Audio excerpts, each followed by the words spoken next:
sehat keberadaannya adalah di tengah keluarga.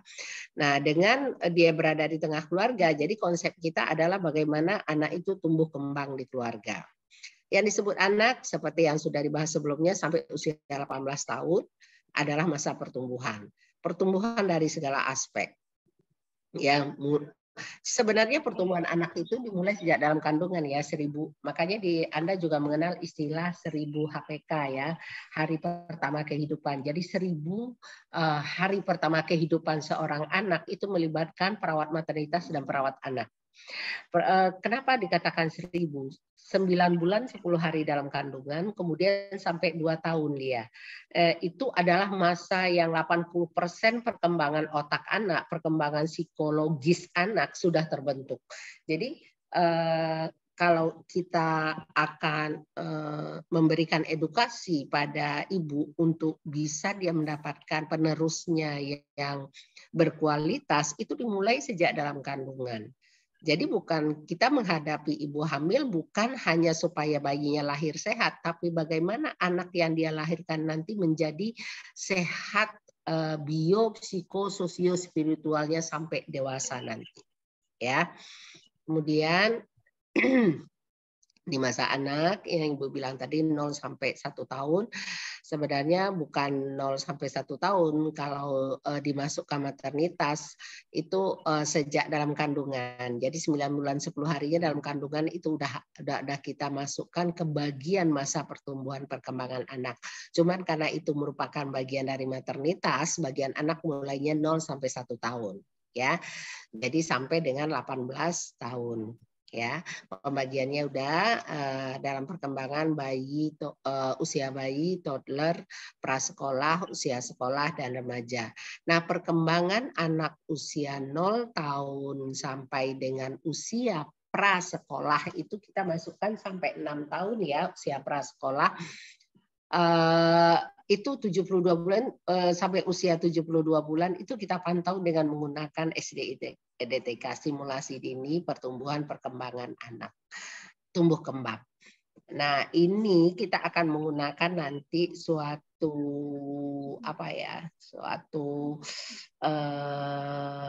grafik bagaimana pertumbuhan perkembangan anak dari aspek fisik dan perkembangannya, jadi pertumbuhan dan perkembangan.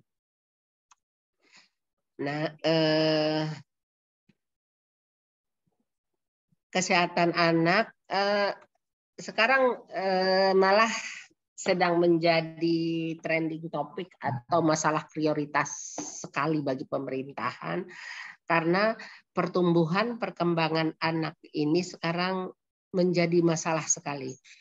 Karena ditemukannya banyak anak yang stunting. Nah, stunting pada anak ini tidak tiba-tiba terjadi. Itu bisa diawali dari sejak dia dalam kandungan. Sehingga untuk mengatasi stunting pada anak ini sekarang dimulai dari sejak mempersiapkan seorang ibu untuk hamil. Nah, ibu yang calon-calon ibu yang akan masuk pada usia produktif ini disiapkan semaksimal mungkin dia dalam kondisi sehat baru dia hamil. Kemudian selama kehamilan dipantau kesehatan dia dan kesehatan janinnya. Setelah itu dia melahirkan anak, bagaimana dia memberikan ASI pada anaknya. Setelah anaknya lepas dari ASI, bagaimana memberikan makanan tambahan pada anaknya. Itu adalah rangkaian yang nggak bisa dipotong-potong.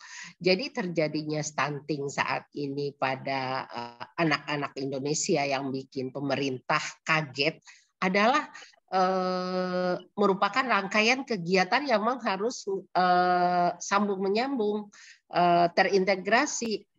Jadi melibatkan semua aspek untuk bisa mencegah, mengatasi. Sebenarnya kita lebih ke arah mencegah terjadinya stunting ya. Dan mengatasi kalau sudah terjadi stunting, apa yang harus dilakukan oleh petugas kesehatan.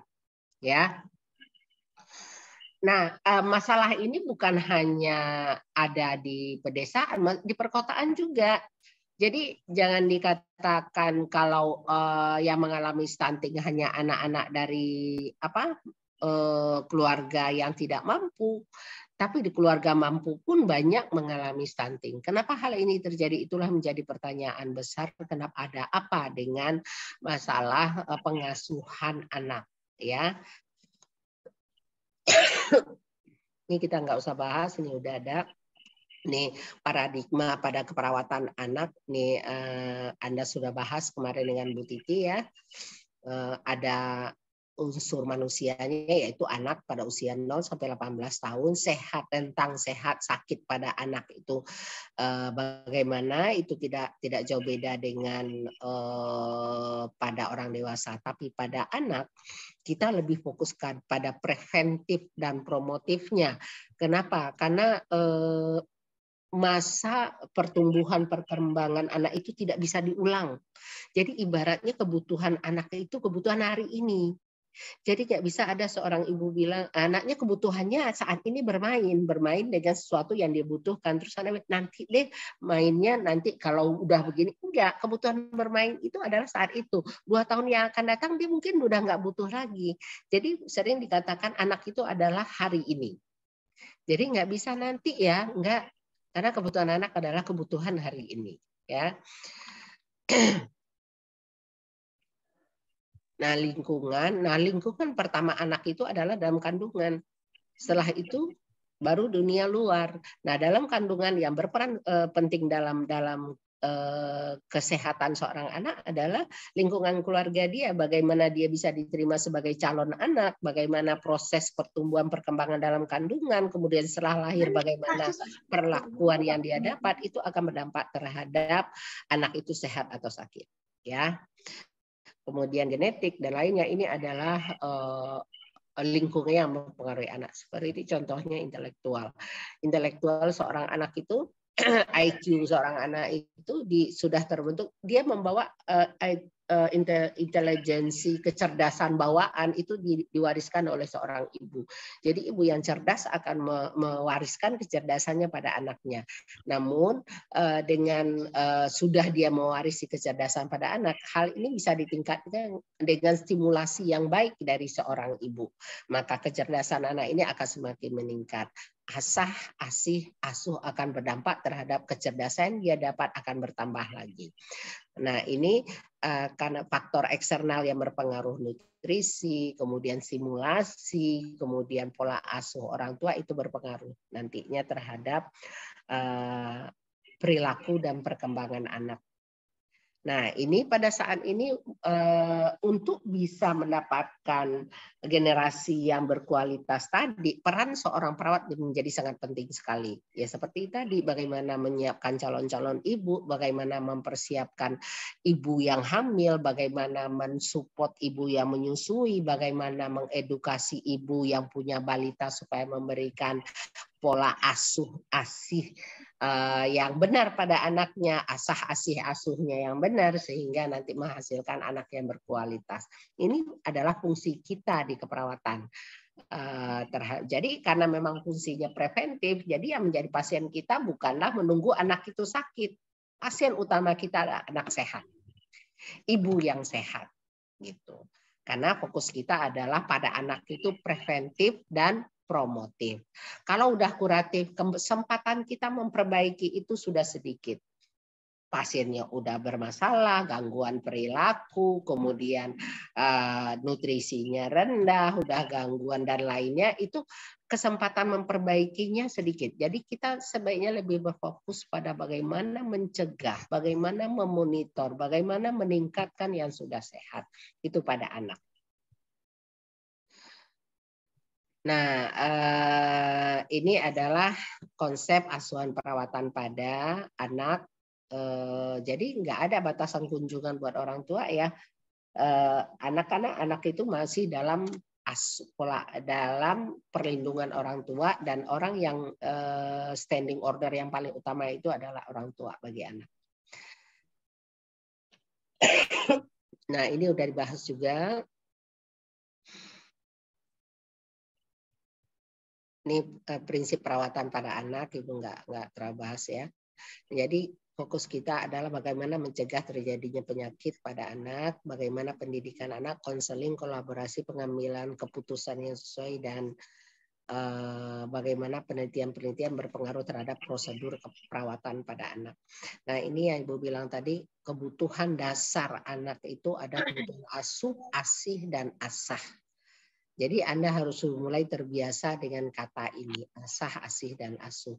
Yang disebut kebutuhan asuh adalah kebutuhan fisik, fisik anak. Ya, kebutuhan fisik, gizi, kebutuhan perawatan pada saat dia sakit, kebutuhan tempat tinggal, hygiene, berpakaian, dan rekreasi. Jadi dengan kita memberikan edukasi pada ibu bahwa kebutuhan anaknya itu ini loh Bu kebutuhannya. Jadi yang disebut rekreasi bukan harus pergi kemana-mana. Rekreasi bagi seorang anak mungkin itu adalah bermain. Rekreasi bagi anak mungkin bersosialisasi dan lainnya. Jadi ini adalah kebutuhan anak yang harus dipenuhi oleh orang tua. Nah, kebutuhan anak untuk dirawat saat sakit dan ya, terus kemudian kebutuhan asih, yaitu kebutuhan akan kasih sayang dan psikososial.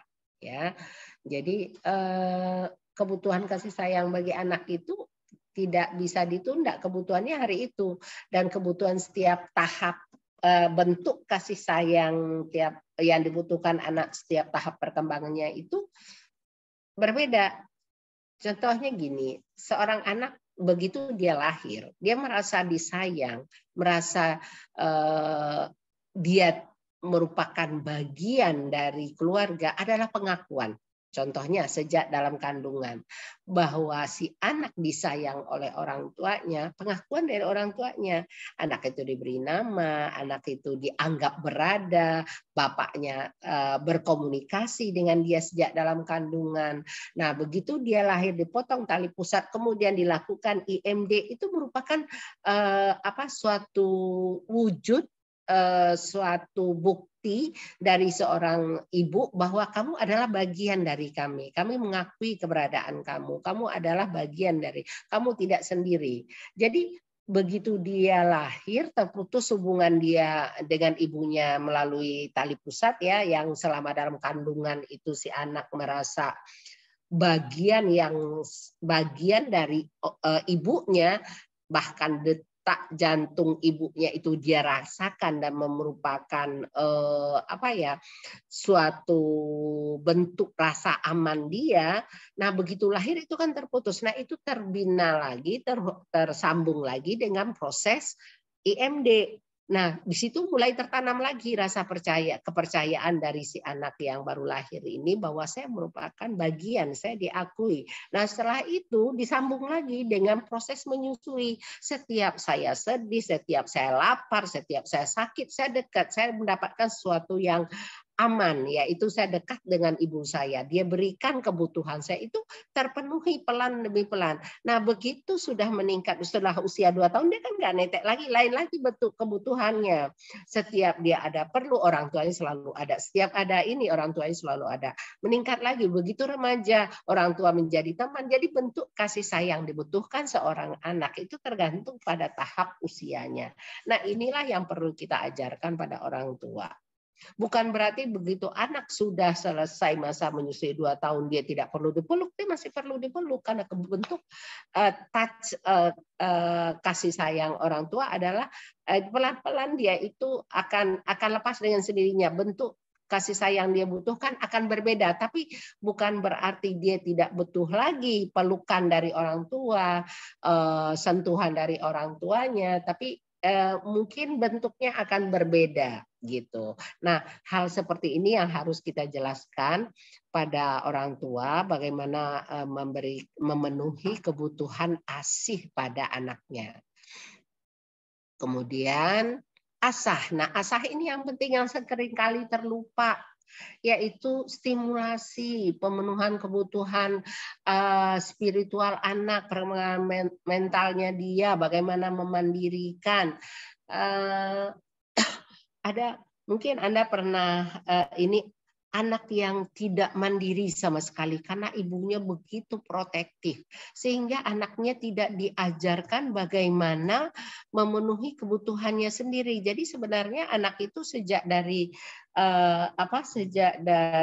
dia mulai terjadi perkembangan dia mulai duduk, dia mulai bisa menggunakan tangan, sejak itu seharusnya ibu sudah mulai memandirikan anak. Kalau anak itu sudah mulai duduk, dia bisa diajarkan pegang gelas, pegang cangkir, kemudian diajarkan anak itu dia bagaimana membawa cangkir itu ke mulutnya, terus bagaimana megang sendok, bagaimana sendok dia nyendok makanan walaupun berantakan kemana-mana, tapi anak itu merasa dia diberikan kepercayaan, dia merasa saya udah bisa, dan itu dimida bukan hanya setelah anak ini remaja, nggak bisa.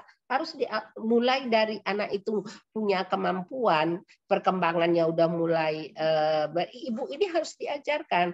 Nah, nanti Anda akan lihat di SDID TK pada anak usia 6 sampai 9 bulan bagaimana cara memandirikan anak, bagaimana cara mensosialisasikan anak. Nah, itu yang sebenarnya asah yang paling penting kita lakukan. Karena seringkali orang tua menganggap anak ini ibarat bayi terus gitu, disuapin. Padahal anaknya udah bisa jalan, tapi anaknya digendong, disuapin. Kemudian anak itu benar-benar nggak bisa makan sendiri. Karena memang semuanya dibutuhkan oleh orang tuanya. Anaknya nggak diajarkan bagaimana pakai pakaian. Begitu, harus cepetan, apa sini ibu yang bantu. Dipasangin, sepatu juga mungkin, pakai kaos kaki, dipakaikan terus. Akhirnya anaknya tidak mandiri. Mungkin bagi ibu itu adalah bentuk kasih sayang, tapi bagi anak itu adalah suatu kendala bagi dia untuk menjadi mandiri dan menginikan kreativitas dia mengatasi masalah. Nah, sebenarnya ini yang nanti kita ajarkan pada ibu bagaimana melakukan memenuhi kebutuhan asah bagi anaknya. Ya. Nah, ini yang akan dipantau nanti dari anak umur 0 bulan sampai dengan 72 bulan. Ya. Nah, ini prinsip utama kita adalah perawatan yang terapeutik. Jadi mencegah dan memulihkan. Ya, memodifikasi lingkungan kalau dia dirawat. Nah, memodifikasi lingkungan ini perawatan anak sakit ya. Kalau anak sehat bagaimana memenuhi kebutuhan asah, asih dan asuh tadi. Nah, ini komunikasi dan anak. Beda ya komunikasi kita dengan anak dan orang tua. Komunikasi dengan anak itu tergantung pada usia perkembangannya dia. Nah, untuk bisa pada saat kita berhadapan dengan anak, terutama anak yang masih prasekolah, kita tidak terlepas dari orang tuanya. Jadi sebelum kita melakukan komunikasi pada anak, kita kaji dulu ke orang tuanya bagaimana pola kebiasaan anak, terus kemudian bagaimana apakah anaknya sering dibawa ke pelayanan kesehatan, terus kemudian pelayanan kesehatan yang digunakan mana, apakah ada trauma pada anak, itu kita lihat. Terus kemudian jangan karena kita pengen memberikan asuhan terus kita tanpa persiapan, tanpa melihat kesiapan anak, kita sudah langsung melakukan komunikasi dengan anak-anak bisa ketakutan. Nah, jadi dalam kita terutama untuk melakukan deteksi pertumbuhan dan perkembangan nanti, kan yang kita hadapi anak di bawah usia 6 tahun ya. Nah, itu pendekatan utama kita pada pengasuhnya. Pengasuhnya itu bisa ibu, nenek, atau memang pengasuh yang disewa atau yang diinikan oleh ibunya sehari-hari anak itu. Jadi kita fokus pada bagaimana kedekatan si anak dengan pengasuh, kemudian kita gunakan pengasuh ini sebagai media kita untuk mendekati anak. Ya. Kemudian jangan lupa kalau kita berhadapan dengan anak, hal kecil aja yang dilakukan anak itu kita berikan reward. Sudah bagus deh, sekarang diajarkan hal yang baru ya. Jadi hal-hal kecil aja kita terbiasa memberikan reward. Itu akan membangkitkan rasa percaya diri anak bahwa ternyata saya bisa gitu. Nah, terutama nanti waktu kita melakukan pengkajian untuk kemampuan anak, umpamanya untuk motorik ya, kita suruh dia berjalan dengan dengan mata tertutup, terus walaupun dia jatuh berapa kali tetap kita berikan, ayo diulang lagi. Jadi seperti itu.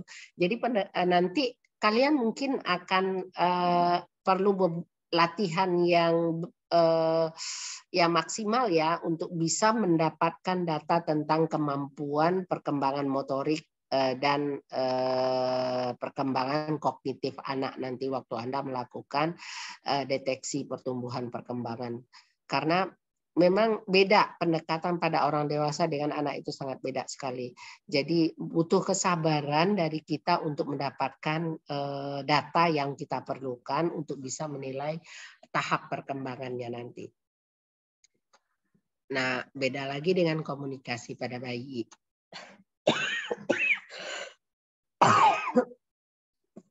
Ya, jadi intinya komunikasi pada anak itu tergantung pada usia perkembangannya.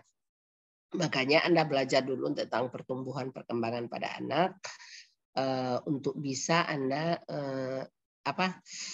berkomunikasi secara terapeutik pada anak sesuai usia perkembangannya. Ya.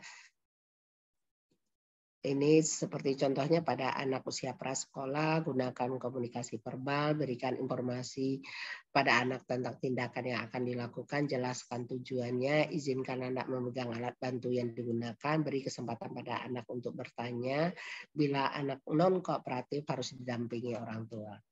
Nah, ini yang Ibu, nah terutama pada anak prasekolah nanti waktu Anda akan melakukan pengkajian tentang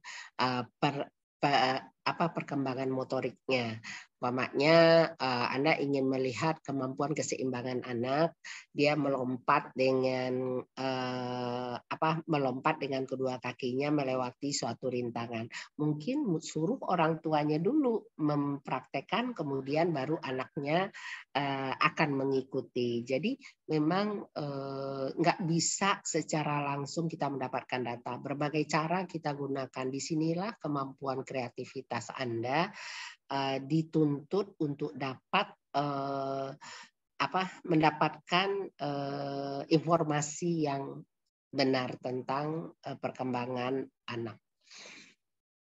Nggak bisa dengan cara ini, lakukan cara ini. Nggak bisa dengan begini dilakukan. Jadi pada saat pada situasi yang sangat kritis, kita harus cepat ganti strategi. Ya, ini adalah metode yang sering kita gunakan untuk bisa mendapatkan data yang tepat dalam menghadapi anak yang, terutama anak yang tidak kooperatif ya, itu Anda akan benar-benar merupakan tantangan yang sangat membuat Anda berpikir bagaimana lagi nih caranya untuk bisa mendapatkan data nih anaknya begini. Nah, kadang-kadang Anda sampai frustasi, gimana caranya nih ya? Oke. Nah, prinsip komunikasi gunakan bahasa verbal. Bahasa verbal itu sangat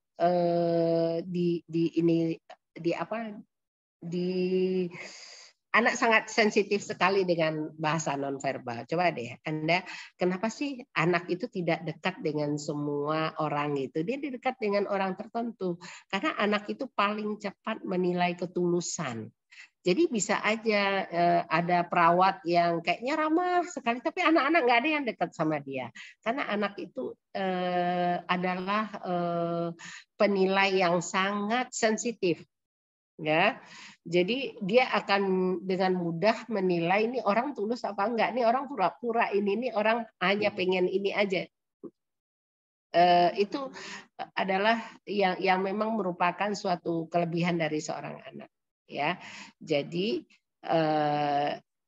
kalau Anda sulit mendekati anak, mungkin harus introspeksi diri. Sudah tuluskah saya? Senyum saya ini benar-benar senyum datang dari hati atau hanya sekedar basa-basi? Anak paling bisa menangkap itu. Ya, nah ini yang prinsip komunikasi pada anak ya. Komunikasi anak usia sekolah, gunakan komunikasi verbal, berikan informasi tindakan atau tujuan dilakukan, kemudian beri kesempatan pada anak untuk mengungkapkan keluhan.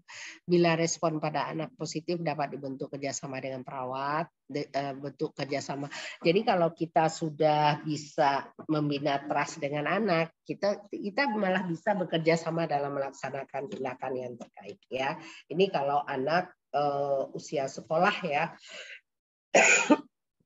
Nah, perhatikan privasi. Jadi jangan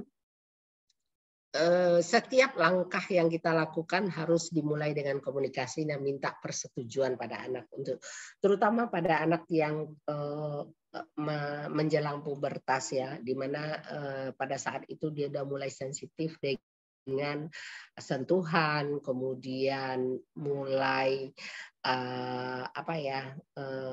mulai kecurigaannya meningkat terhadap orang-orang baru gitu, dan mulai sensitif dengan kedekatan secara fisik. Nah, harus benar-benar nggak boleh dengan seperti Anda berkomunikasi dengan orang tua, dengan lansia, di mana justru sentuhan itu merupakan suatu hal yang sangat dia butuhkan. Jadi seperti kita komunikasi dengan lansia dengan memegang tangannya terus kita tegur, mungkin dia akan lebih sensitif.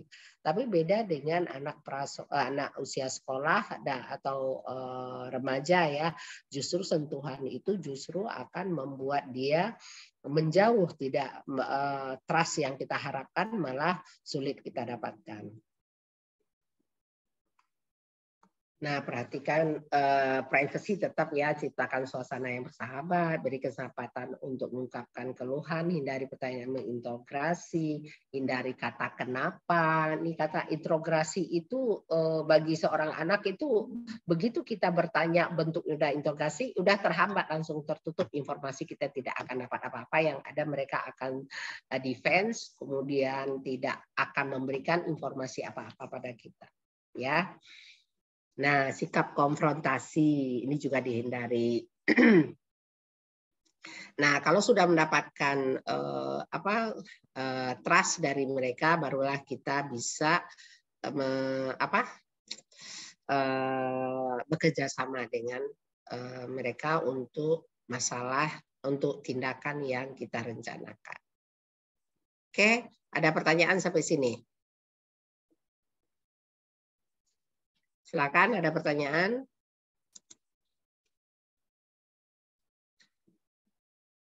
Halo, ada pertanyaan?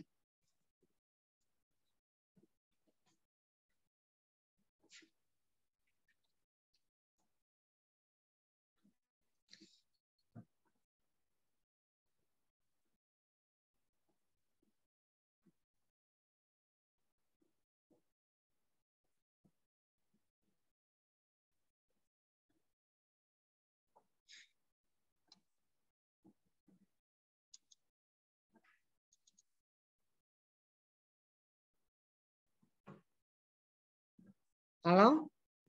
Kok nggak ada orang ya? Halo? Halo?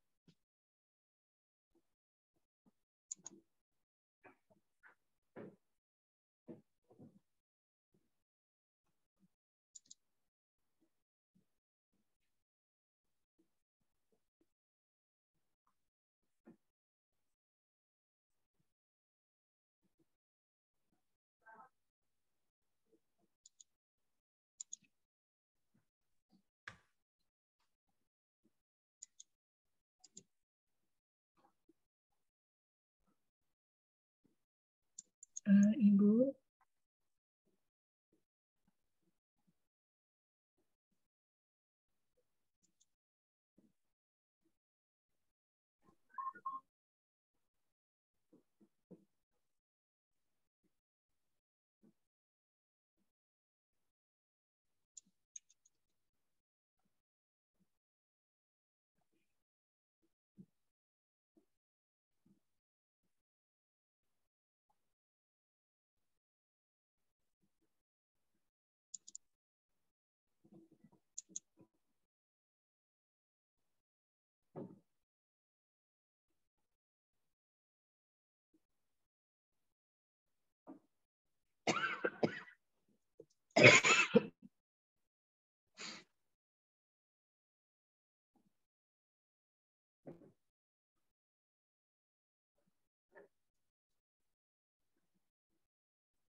Halo, kedengaran nggak dari tadi saya menyampaikan materi tadi? Izin menjawab terdengar, Bu. Terus, kenapa aku nggak ada respon sama sekali ya?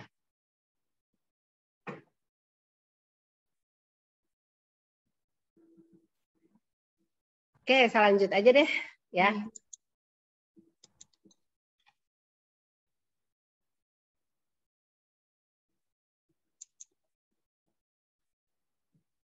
Ibu izin bertanya. Ya, silakan. Tadi kan Ibu bilang buat yang anak remaja itu hindari kata kenapa ya Bu? Mengapa atau kenapa gitu ya Bu? Nah, tapi biasanya juga anak remaja tuh bakal lebih terbuka gitu Bu. Kalau misalnya ada apa, kenapa hari ini? Nah, itu gimana Ibu? Iya, kita coba deh, ada anak terlambat pulang sekolah. Kenapa kamu terlambat? Itu adalah introgasi.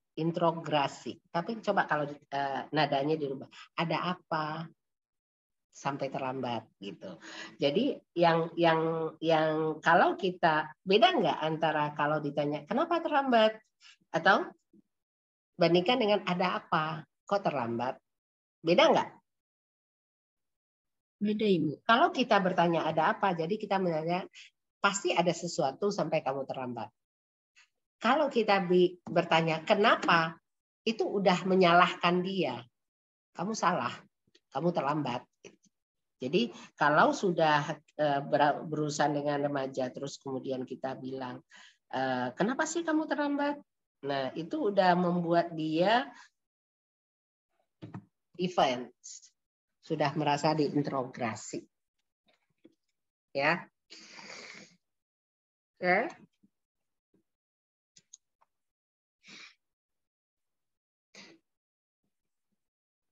Nah, ini Ibu kembali lagi ke asuh tadi ya. Asuh tadi adalah apa? Pemenuhan kebutuhan nutrisi. Tadi Ibu bilang 1000 hari pertama itu. Jadi hamil 270 hari, kemudian tahun pertama kehidupan 360 hari, tahun kedua kehidupan adalah 360 hari, 365. Jadi total 1000 hari. Jadi ini adalah ibarat kita bangun rumah, membuat fondasi yang kuat adalah di 1000 hari pertama ini. Nah, kalau rumah sudah fondasinya kuat, itu diharapkan ada gempa, ada banjir, ada rayap atau apa, itu setidaknya dia udah punya pertahanan yang cukup gitu. Jadi kalau kita ibaratkan pada anak, kalau 1000 hari pertama ini kita udah membangun dengan kuat, udah dipenuhi dengan baik semua kebutuhannya, walaupun dia sakit nanti, dia punya masalah nanti, dia udah punya pertahanan diri yang cukup gitu loh. Itu kenapa sekarang untuk mencegah terjadinya stunting kita mulai dari 1000 hari pertama ini. Ya. Nah, masalah gizi dapat terjadi pada awal kehidupan ya. Di sini nih masalah gizi. Jadi tidak terlepas dari pelajaran maternitas. Kenapa kita begitu concern dengan gizi ibu selama hamil. Nah, gizi ibu selama hamil ini dipengaruhi oleh gizi dia sebelum hamil. Nah, kenapa? Karena 270 hari janin dalam kandungan ini tergantung bagaimana ibunya gitu. Nah, begitu sudah keluar, nah bagaimana ibunya lagi ini, bagaimana dia mendapatkan ASI dan lainnya untuk bisa dia menjadi seorang yang mendapatkan fondasi yang baik tadi. Nah, setelah 8 bulan usianya dia, nah dia mulai mendapatkan makanan tambahan. Nah, disitulah kita memberikan edukasi pada ibu bagaimana memberikan makanan tambahan yang sesuai dengan bayi, gizinya dan lainnya. Nah, seperti bilang tadi kemarin dalam pelajaran kita bahwa keberhasilan pemberian ASI itu dimulai dari IMD, inisiasi menyusui dini. Diberikan ASI eksklusif selama 6 bulan, kemudian makanan pendamping mulai dari 6 bulan, kemudian melanjutkan pemberian ASI sampai 2 tahun atau lebih. Tapi sekarang diharapkan hanya 2 tahun, tidak lebih. Nah, faktor yang menjadikan ibu hamil berstatus baik atau sehat ini, ya, jadi ini ada keterkaitan pelajaran maternitas dengan anak. Jadi untuk memenuhi 270 hari tadi agar anak lahir itu sehat, ini yang diperlukan seorang ibu.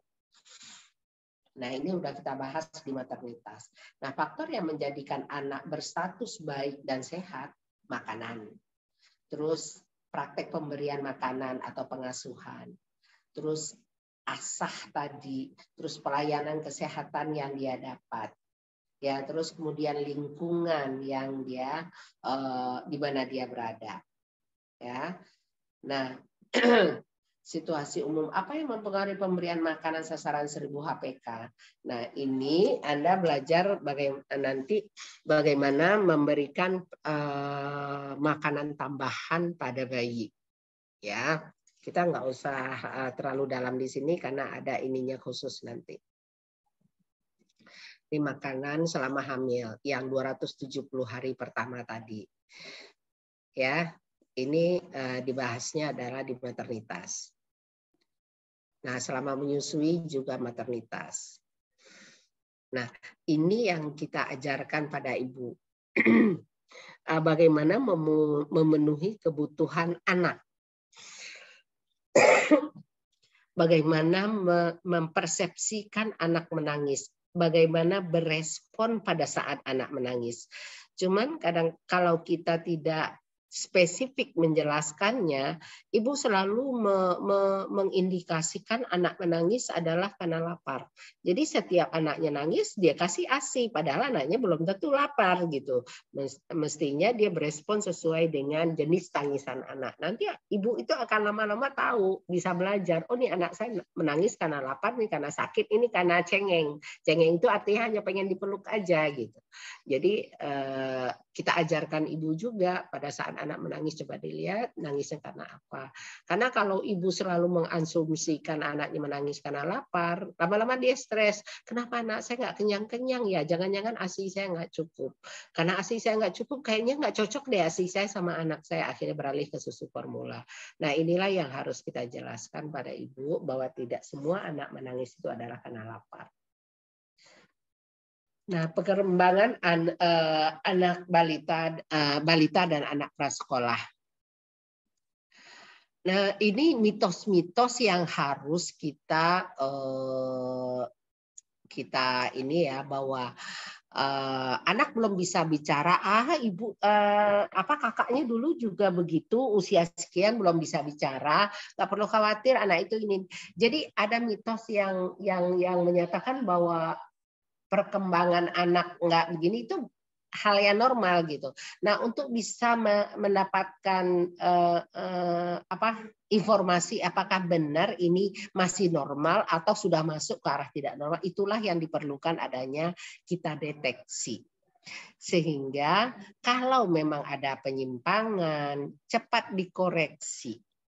Nah, inilah yang sering terlupa dalam perkembangan anak. Mereka hanya lihat tinggi badan, berat badan gitu. Sekarang nggak cukup itu lagi. Ada anak yang tinggi badannya bagus, berat badan bagus, tidak mandiri, tidak bisa bicara, sosialnya nggak bagus gitu. Nah, dengan menggunakan SDIDTK, kita itu bisa mendeteksi ini anak pertumbuhannya masih dalam garis normal apa enggak, atau sudah meragukan, atau sudah menyimpang. Ya. Nah, anak mulai belajar berbicara usia 6 bulan. Begitu anak udah mulai ngoceh, itu ibunya udah kita ajarkan bagaimana merespon anaknya. Bahwa anaknya udah perlu berkomunikasi, bagaimana berkomunikasi dengan anak, tidak boleh dicadel-cadelkan, ngikutin kemampuan anak, nggak boleh. Dia harus bicara lurus, bicara jelas, nanti anaknya akan belajar dengan sendirinya bicara seperti apa yang cara dia bicara. Ya, nah kemampuan anak dalam bicara terus meningkat. Jadi kalau ada anak satu bicaranya pintar, satu enggak, kan tergantung stimulasi, bukan bawaan anak itu. Anak itu lahir dengan segala macam, dia ibaratnya kertas putih, mau menjadi warna seperti apa, gambar seperti apa, tergantung orang tuanya. Makanya dikatakan keluarga itu adalah madrasah pertama bagi seorang anak. Jadi dia lulus apa tidak, lulus seperti apa tergantung madrasahnya tadi. Jadi Anda bisa bayangkan kalau madrasah itu yang mengasuh 12 jam sehari itu adalah pembantu yang konotasi tidak ada hubungan darah, tidak ada hubungan kasih sayang, terus kemudian disuruh dia memberikan asah tadi, stimulasi tadi. Jadi jangan heran sekarang kontak hubungan keterikatan seorang anak dengan orang tuanya demikian jauh. Kenapa? Karena yang mengasuh dia, yang mengasah dia itu bukan orang tuanya mana bekerja. Iya kan? Orang tuanya yang perempuan yang dikatakan madrasah pertama itu adalah ibu. Ibunya mana? Ibunya berada dari pagi jam 7 pagi, jam 6 pagi sampai jam 6 sore, kadang sampai jam 8 malam itu berada di luar. Padahal pada saat itu saatnya anak diasah, asih dan asuh gitu. Nah, kalau Anda sudah belajar ini akan timbul rasa konflik di dalam diri nanti. Saya mau jadi wanita yang berkarir atau wanita yang berkarir di rumah atau berkarir di luar rumah. Kembali lagi, kemampuan Anda memanage ini. Ya, jadi kalau sudah belajar tentang tumbuh kembang anak, disitulah mulai terjadi konflik di Anda antara nanti kalau udah selesai dan menikah ya, nah mulai deh mulai konflik ini untuk tanggung jawab sebagai seorang ibu dan tanggung jawab sebagai seorang karyawan atau lainnya, ya. Nah, setiap anak memiliki proses perkembangan yang berbeda-beda. Namun orang tua perlu waspada dengan perkembangan anak termasuk kemampuan berbicaranya. Pantau perkembangan anak melalui checklist perkembangan di buku KIA. Nanti makanya Anda wajib ya beli buku KIA. Ini kebetulan tiga kelas ada di sini. Tolong beli buku KIA online aja. Online ada di Shopee, buku KIA terbaru. Anda wajib harus punya buku KIA.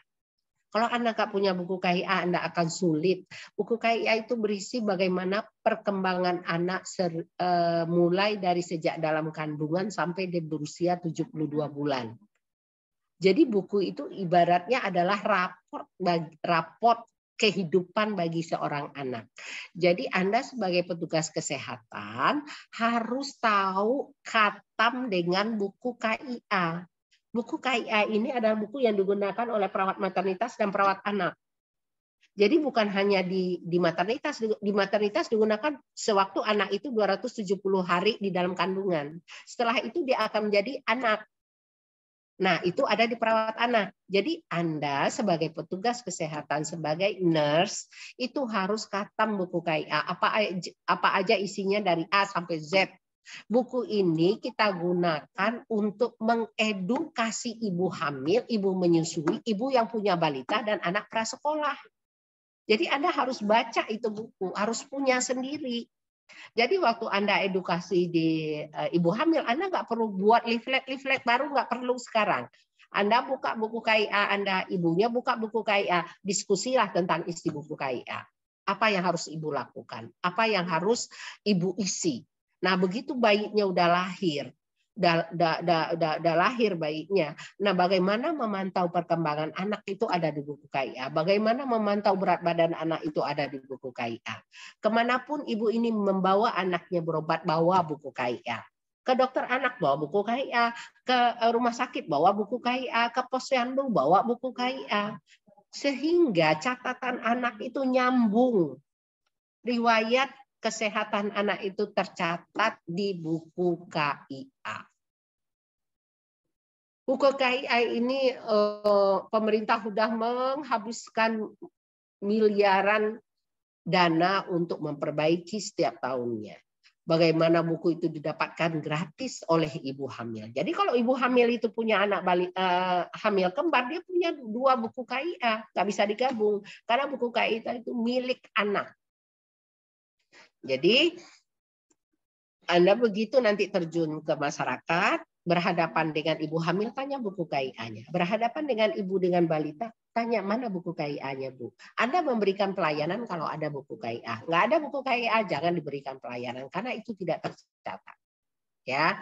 Kemudian ada anak yang mengalami kondisi medis tertentu seperti gangguan berbicara. Ya, masa usia 3 tahun bicaranya belum lurus, berarti ada masalah stimulasinya kurang atau ada masalah cacat bawaan. Kalau kita pantau dengan menggunakan buku KIA itu akan terdeteksi. Nah, nanti Anda akan diajarkan bagaimana mengidikan buku KIA.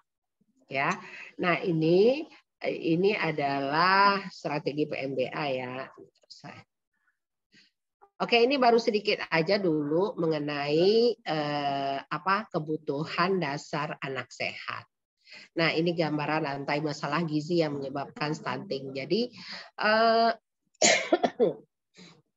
dia mulai dari Anda calon-calon ibu nih.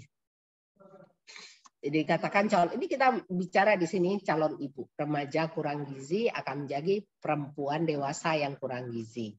Begitu dia masuk usia kehamilan, dia akan masalah dalam kehamilannya, masalah dalam menyusui. Nah, kalau dia udah masalah di sini, bayinya akan tidak mendapatkan ASI, masalah dengan gizi, kemudian anak akan mengalami kurang gizi. Disinilah stunting.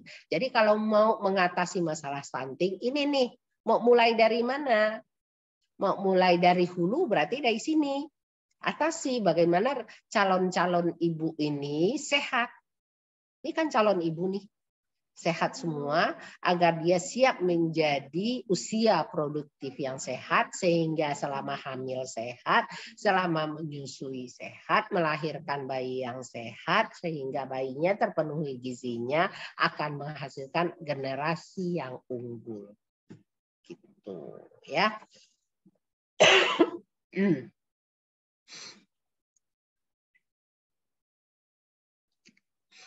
Nah, kenapa nanti masalah remaja hamil? Disebut remaja hamil adalah sebenarnya yang disebut remaja hamil di bawah usia 20 tahun ya, itu tidak diinikan yang disebut apalagi di bawah 18 tahun. Jadi kalau ada seorang perempuan hamil usia 17 tahun berarti anak punya anak.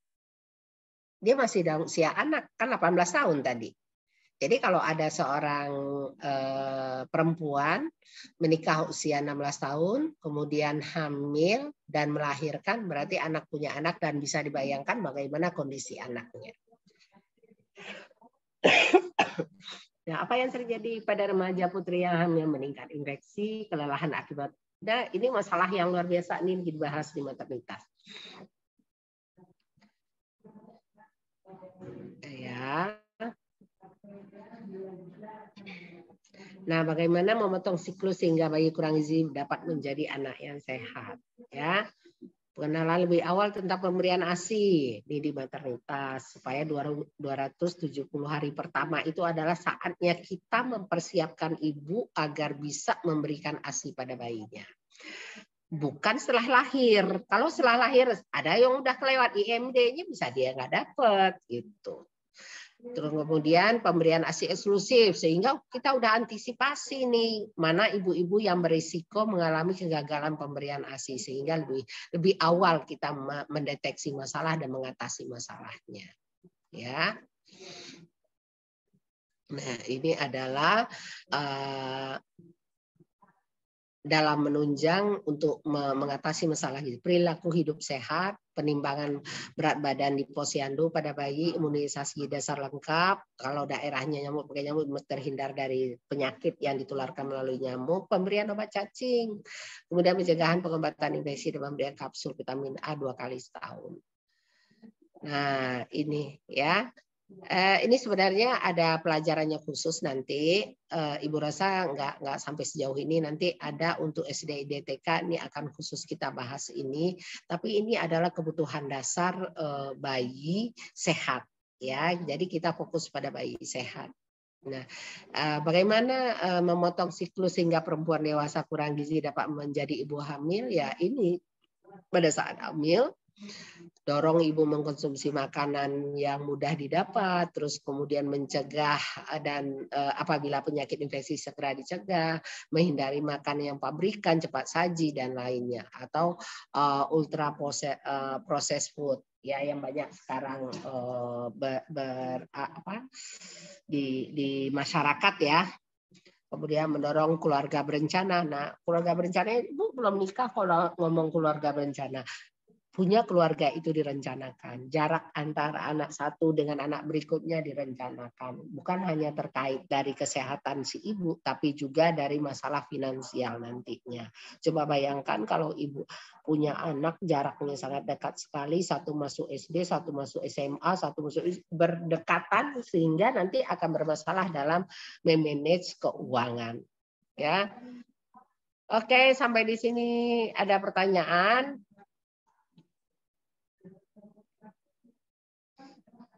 Ya, ini gambaran remaja yang sehat, perempuan yang sehat, ibu hamil yang sehat, ya, sehingga nanti akan jadi bayi yang sehat, jadi anak dengan gizi yang baik, ya. Karena ini kebutuhan dasar anak sehat, ya. Oke, silakan kalau ada yang mau bertanya.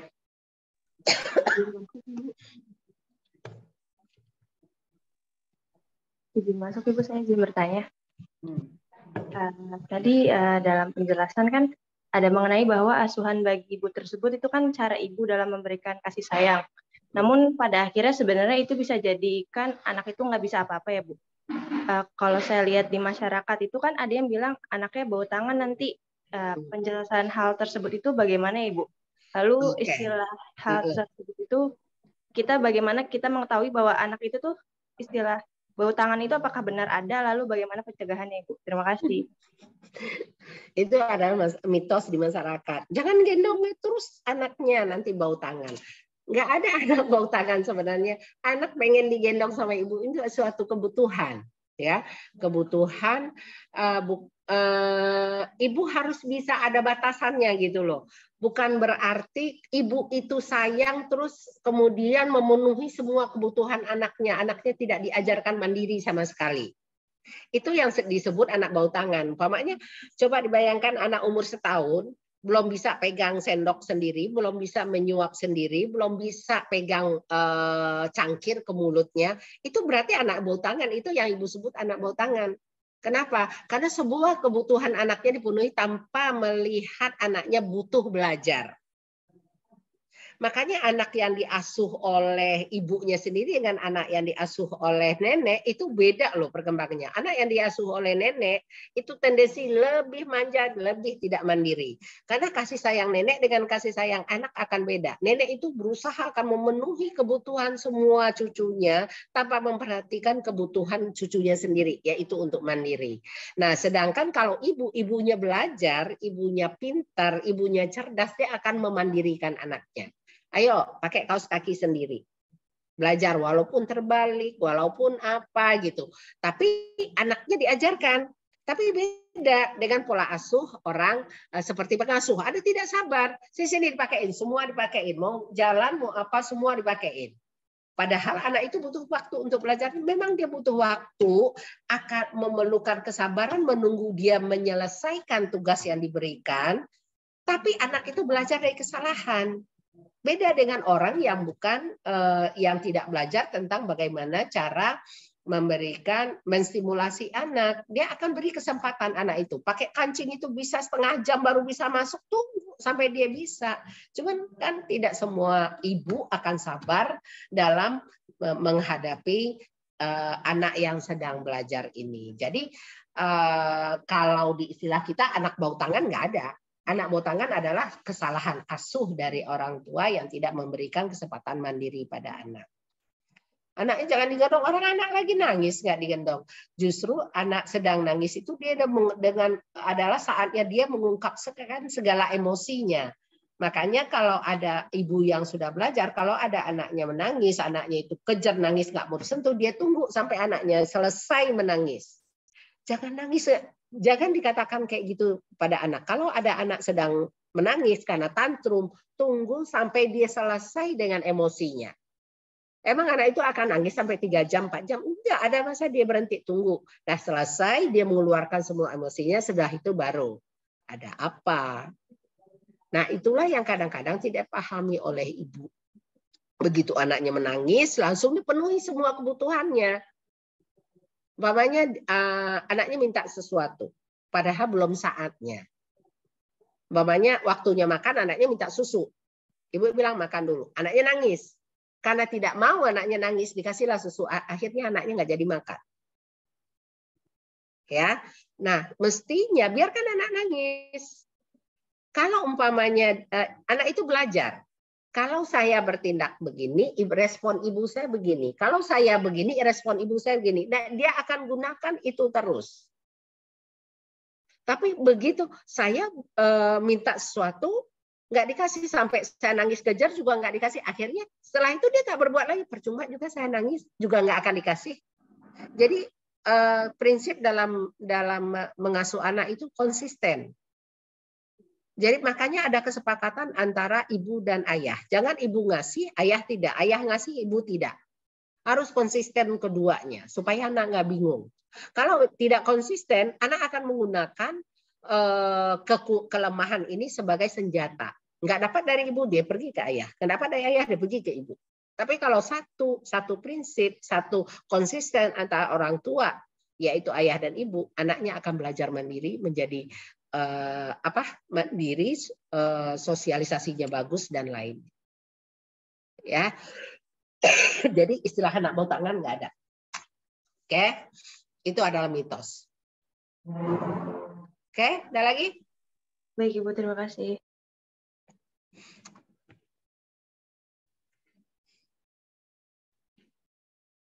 Masih ada waktu 8 menit lagi, silakan. Kita Izin sampai tanya, 9.40. Ya, silakan. Ibu kan beberapa orang tua tuh ada yang apa-apa tuh anak ngelakuin apa terus dikasih reward ya Ibu. Terus itu ada nggak sih Bu dampaknya nanti misalkan anak jadi manja atau gimana kalau misalkan dia terus-terusan dikasih reward sama orang tuanya? Reward itu bukan berarti dalam bentuk bentuk memberikan sesuatu ya, tapi reward yang diberikan itu adalah untuk mengukuhkan kepercayaan dirinya.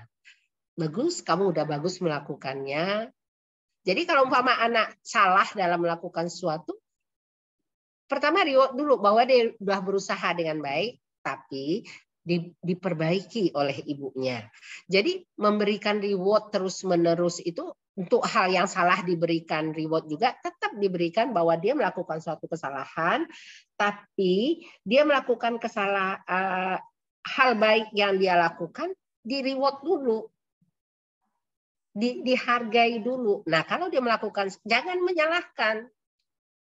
Karena kalau anak lebih sering menerima pengakuan bahwa dia salah, anak menjadi tidak percaya diri. Jadi pemberian reward pada anak terhadap kemampuan yang dia dapat itu akan membina kepercayaan diri dia. Ya, itulah bedanya pola asuh orang Indonesia dengan orang Barat ya. Kalau orang Barat, mereka coba deh kalau Anda lihat video atau anak usia 1 tahun sudah bisa makan sendiri. Makanya lihat deh di rumah. Nanti Anda waktu melakukan kunjungan rumah, coba datang ke rumah ibu yang punya balita. Ada nggak dia menyiapkan kursi khusus untuk bayinya di meja makan? Kalau di luar negeri, begitu dia punya bayi, usia 6 bulan udah bisa duduk, langkah pertama yang mereka harus punya kursi khusus untuk bayi di meja makan. Kenapa itu hanya ada di restoran-restoran? Kenapa nggak ada di rumah tangga di Indonesia? Itu salah satu contoh yang sangat faktual bahwa bukan berarti mereka nggak mampu ya, mereka bisa memberikan mainan seharga tempat duduk itu kok. Padahal anak itu butuh tempat duduk, butuh pengakuan bahwa pada saat makan saya ikut makan. Bahwa makan ini menjadi tanggung jawab saya yang penuhin. Itu diajarkan di tengah keluarga. Kenapa anak-anak Indonesia selalu masalah dengan makanan? Anak luar negeri nggak ada. Mereka udah mandiri, begitu 1 tahun mereka udah makan, maupun celemotan kayak apa, nggak masalah. Itu pola asuh yang benar. Coba hanya orang-orang tertentu yang punya kursi duduk khusus untuk bayinya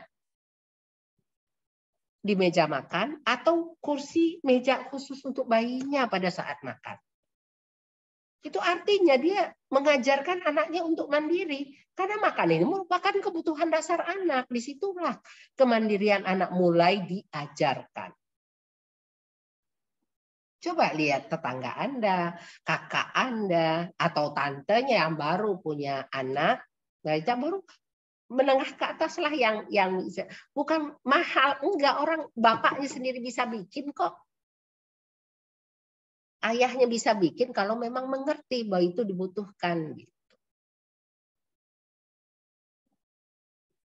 Ya, nah hal-hal seperti inilah yang nanti kalian ajarkan, bahwa kemandirian itu bukan berarti harus mahal, enggak mahal. Kesabaran ibu membereskan rumahnya berantakan karena anaknya baru belajar makan, itu adalah suatu hal asah yang dilakukan seorang ibu. Nih makan keluarga nih, anak usia 6 bulan tuh duduk di kursi, kasih juga makanan dia, kasih sendok, kasih minum, tumpah, berantakan. Nah, itu kan udah proses belajar. Gitu. Ya. Oke, ada lagi?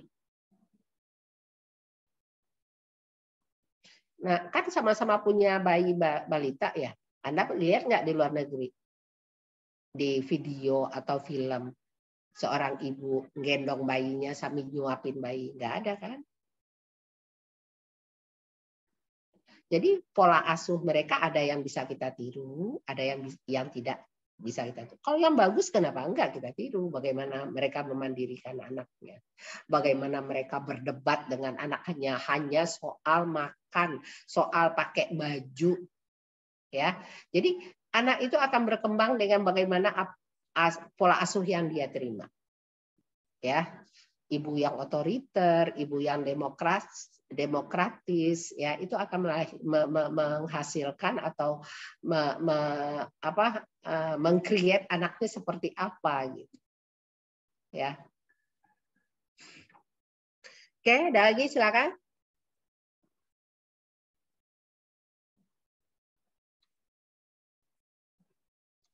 Tidak ada? Kalau tidak ada, Ibu rasa cukup. Sampai di sini pertemuan kita hari ini. Untuk selanjutnya pertemuan berikutnya, kalau nggak salah tentang SD DTK ya, nanti kita bahas lebih lanjut.